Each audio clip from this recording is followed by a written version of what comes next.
So, it's that time again. Herpa, we need to talk.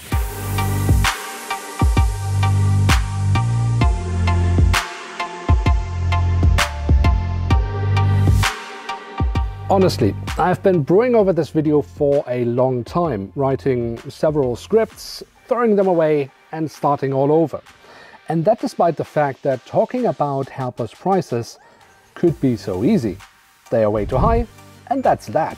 And it's no secret that I do not agree with Herpas' pricing policy, but in this video my goal is not to convince you of that. No, instead I want to dive a little deeper into the numbers behind Herpa that we have access to, so you can make up your own mind. And should anyone from Herpa watch this video, I'm always open for a frank discussion, and I'm also happy to give you speaking time here on the channel. You know how to reach out to me. A quick disclaimer, I'm not an economist, and while I'm not completely without knowledge on the topic, I am by no means an expert.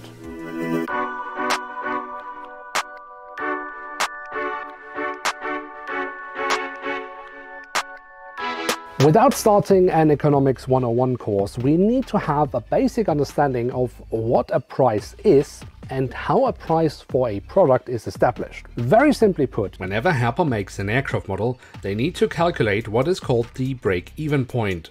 This is the point where all investments and costs Herpa have had to create the model would be covered by the price of the model. So basically, if Herpa had to spend X amount of money to create the model, they need to charge X amount as to avoid having a loss. And of course, any company just like Herpa doesn't just want to only cover the cost, but wants to make a profit, which, for example, can be used for further development of new products, payouts to shareholders or owners of the business, and so on and so on. This means Herpa produces a model and has X amount of costs to make it, and adds a percentage to have some earnings. The product is then sold to shops and retailers, who then also add a percentage on top of the price they had to pay to Herpa, which they then again use to cover their expenses and to have a profit margin for themselves.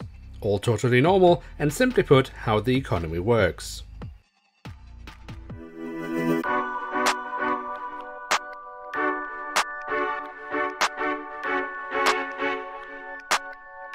A big part of my complaint over Herpa's prices is not so much the numbers itself. Sure, I don't like paying almost 50 euros for a scale 500 model of an A380. But the real problem is not the fact that the model costs 50 euros.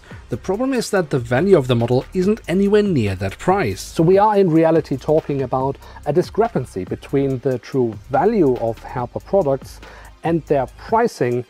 And this, in my opinion, is drifting strongly apart to the point where collectors simply shift to other scales, where the value for money ratio is more tolerable, or in worst case, give up the hobby altogether. But if Herpa constantly increases prices without real improvements to the product, surely there is a reason for this.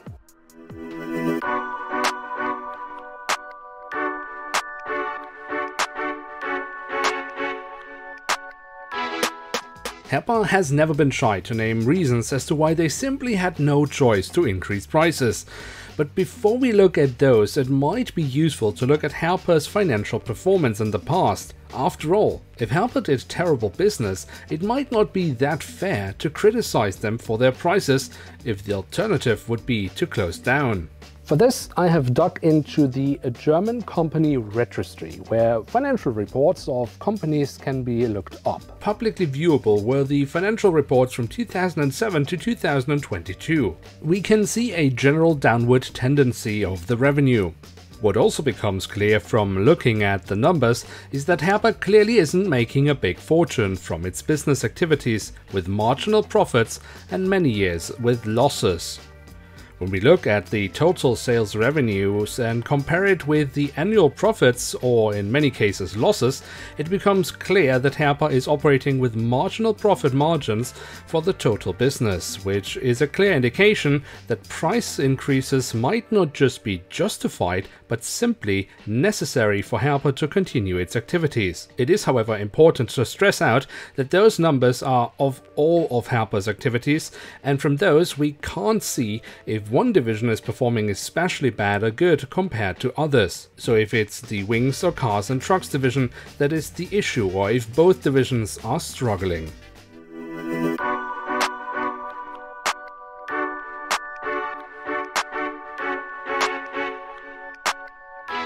Now that we have gotten an idea about the general situation of Herpa, it might be worth looking at how the price of a model actually comes together. It is important here to mention that Herpa does not produce their own aircraft models.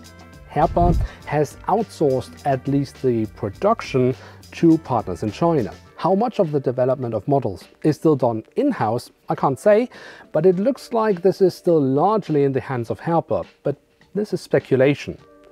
When we, however, talk production costs, in many cases, it wouldn't be costs directly to Herpa anymore, but they would, of course, ultimately pay for those when taking over the produced product. So now that this is cleared up, let's look at it.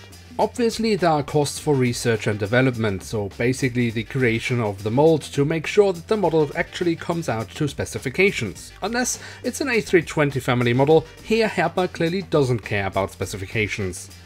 There are some costs for materials, so plastics, metals, and paint for the print. As an example, I have, together with some fellow collectors, tried to calculate the material cost for the metal needed for a Herpa model, and while it was a very rough estimate, we ended up with calculating the cost of metal for one Herpa model to be in the very low Eurocent amount. We are talking 1 digit here. Then there are costs revolving around production. So having a factory with tooling and staff to operate the machines, and there are licensing costs for the aircraft type and the airline featured. Sometimes the plane might have a livery featuring other brands that then of course also need to be licensed.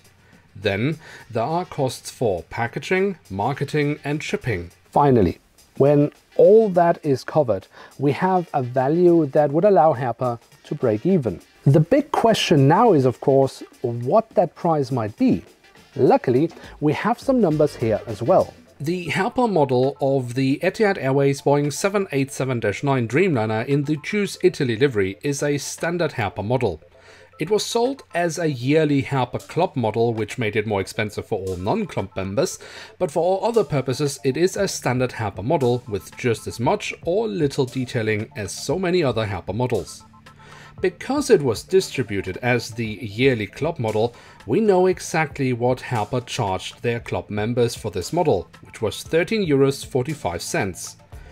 For Herpa's benefit, we will assume that with that price they only broke even and wouldn't make any profit whatsoever. A comparable Herpa model in one of the other Choose liveries did at the time of release retail at €35.95. This means for this model Herpa would have added €22.50 on top of the break-even price to reach the retail price of €35.95. But we have more numbers, as we have the prices that Herpa charge retailers for some of their models. Models such as the Iceland Air 737 MAX 8, both with the light blue and yellow tails, the Lot 737 MAX in the Proud of Poland's Independence livery, and the United Airlines and Alaska Airlines 737 MAX 9. We need to remember two things here. Firstly, if material costs were a major factor in the final price, then there should be a difference between the price of the MAX 8 and the MAX 9. Granted, probably a very small one, but again, if materials are a major factor in price increases, it should be visible in the price. Secondly, the price for retailers is the amount Herpa gets for a model when they sell them to retailers. This means Herpa's break even and with their profit margin on top. So like at the casino, the house always gets its money. So what did Herpa charge retailers for these models? €21.15 for all of them. So there wasn't any difference from the MAX 8 to the MAX 9. And those models were then sent out with the from Herpa recommended official retail price of €34.95. Hold on, both Iceland Airs, the United and Lot models were. The Alaska Airlines was set at €35.95, so €1 more. But why? Remember, Herpas sold the models to retailers at 21 euros 15 cents, covered all costs with that, and already got their profits from that. So increasing the retail price for this model with 1 euro simply makes no sense. I have one more example. Remember the Flying Dubai 737 MAX 9? I mean, apart from the ridiculous mistakes the model had, it was also heavily delayed, but ultimately was released at the same time as the before mentioned MAX models. Despite the delay, Herpa did the right thing and kept the retail price of the model at the originally 2 years earlier set level of 27.95 euros. The model was sold to retailers for 16.44 euros. So after Herpa made their profits and sold the model to retailers, they increased the add-on for the retail price for a 737 MAX model from 11.51 euros to 13.80 euros. But why? We as collectors aren't getting any more for our money, and retailers are selling models with bigger and bigger discounts. These shop owners don't do that out of the goodness of their hearts, but because they simply know there is no way they can sell their stock to collectors at the retail prices set by Herpa. So they are forced to slash their own profit margin in the hopes that they will still be able to sell the models they have in store.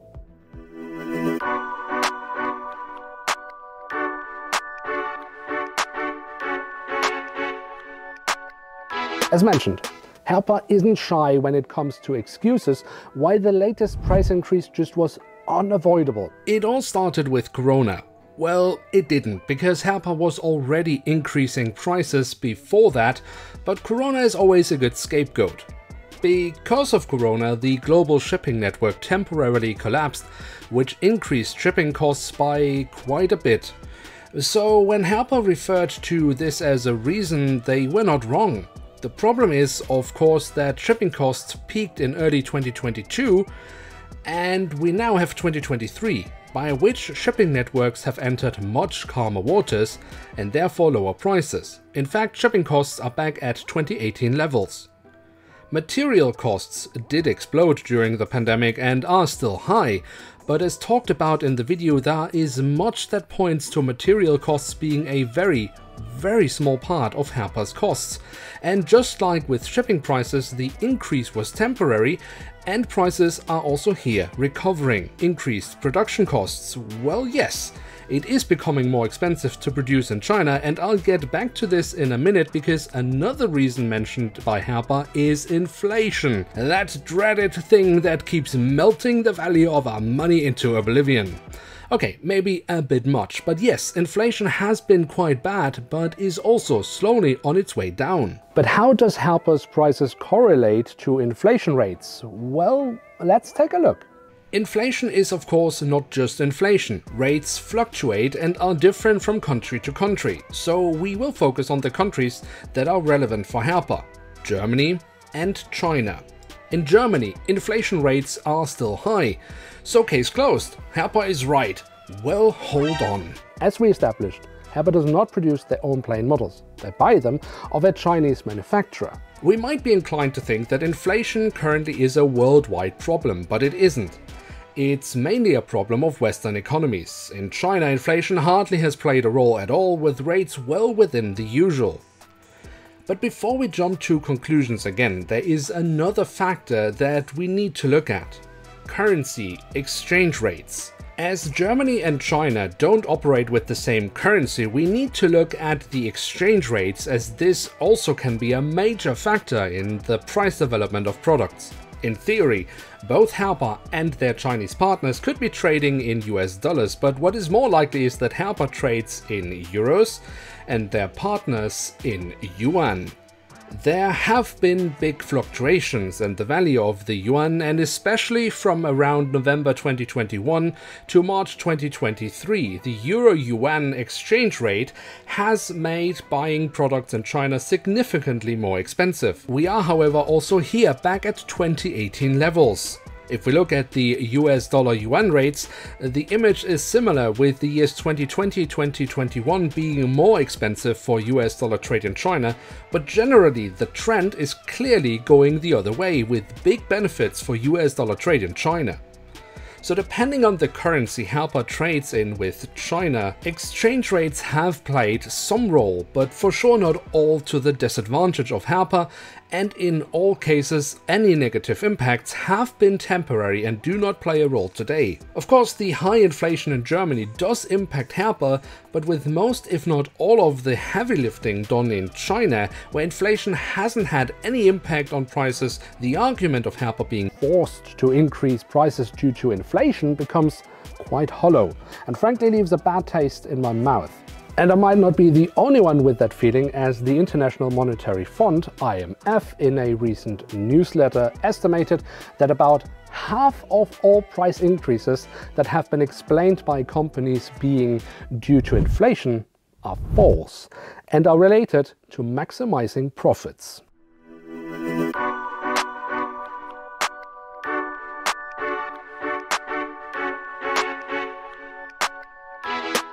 So we have established that Herpa hasn't been a very profitable company in quite some time now. We have looked at their pricing policy and how their prices come together. And we have talked about some of the reasons Herpa has presented as to why they needed to increase prices. But in my opinion, it's still mainly the issue of the value to price ratio that is completely off with Herpa. So what could be done to solve this? In my opinion, the new factory Herpa has been using for some years now in China simply has proven to be incapable of maintaining what used to be Herpa's high-quality product standards. We see far too many really shoddy put together or downright broken models leave the factory. So we have a badly working production site, Herpa is too far away to maintain their own quality control and can't rely on the quality control of the factory, and has to deal with a at times volatile and expensive shipping market. So why not move your production back to Europe? If Herpa actually established a production in Eastern Europe, they would geographically be much closer to their production site and could therefore much easier maintain a closer look at the production and ensure that the product reaches the desired quality standards. I am of course not blind to the argument that such a move might end up increasing the production costs of Herpa because it is much cheaper to produce in China. But I would ask, is it really? Firstly, you would significantly reduce shipping costs. Secondly, there might be savings to be made with the workforce. According to AverageSalarySurvey.com, Chinese regions such as Hong Kong or Macau rank 17th and 40th on the list of the world's average salaries, with China as a whole coming in at 43rd, while countries such as Poland, Romania and Bulgaria come in at 72nd, 85th and 102nd respectively. And there is clearly something to this, as large labor-intensive productions of fashion brands like Nike or Adidas are also moving productions out of China because of increased labor costs. It would of course mean a big investment for Herpa that would need to move tooling or buy new tooling for an Eastern European production site, but the constant quality issues Herpa is facing with their Chinese site will most definitely also not be cheap to solve. This is of course all a bit of a guessing game, as I obviously don't have all the numbers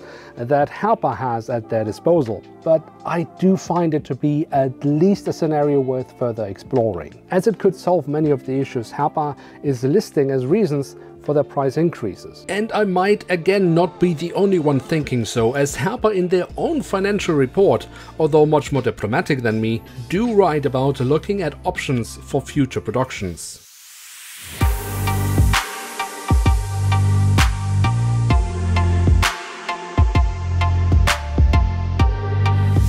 So, as I said in the beginning of the video, I'm not trying to convince you that Herpa is overpricing their models. I simply wanted to shine a light on the information available to us so that you can make up your own mind. I think there are good arguments to be made on both sides, but looking at this myself as a collector and consumer, I do still tend towards Herpa overpricing their models. But what do you think? Let me know your thoughts in the comments below, and let us as a community keep this discussion going. And again, if anyone from Herpa is watching this, I'm definitely open for further discussions. A final statement. While I cannot reveal my sources in order to protect their identities, I have left some links in the video description below to some of the public sources I have used in this video. I've put a lot of time and effort into this project, so if you have enjoyed the video, a like would be much appreciated. And of course, if you haven't already, why not hit subscribe?